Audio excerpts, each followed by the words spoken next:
Study mojo എന്ന പേരിൽ കോടികളുടെ നിക്ഷേപ തട്ടിപ്പ് നടത്തിയ സംഭവത്തിൽ പോലീസ് മുഖ്യപ്രതിയുടെ മലപ്പുറം പൂക്കോട്ടുപാടത്തെ വീട്ടിൽ പരിശോധന നടത്തി.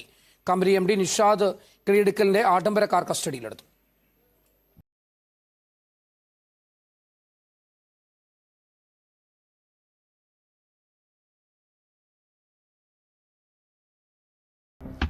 തട്ടിപ്പ് നടത്തിയ സ്ഥാപനത്തിന്റെ MD നിഷാദിന്റെ ഉടമസ്ഥയിലുള്ള സ്വത്തുക്കൾ കണ്ടെത്താനുള്ള നടപടിയുടെ ഭാഗമായാണ് ആഡംബര കാർ കസ്റ്റഡിയിലെടുത്തത്.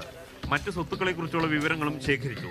15,000 രൂപയുടെ മീതേക്കുള്ള തുക നിക്ഷേപിക്കുന്നവർക്ക് ദിവസം തോറും 3 മുതൽ 5% വരെ ലാഭവീതം നൽകിയാണ് തട്ടിപ്പ്. ആയിരക്കണക്കിന് ആളുകൾ തട്ടിപ്പിനിരയായിട്ടുണ്ട്.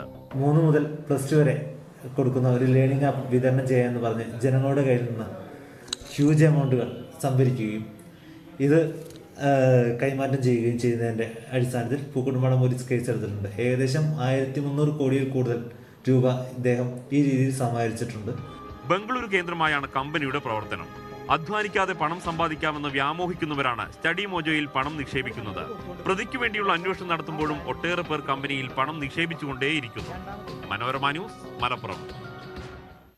കോട്ടയം കുറുപ്പന്തറയിൽ അമിത വേഗം ചോദ്യം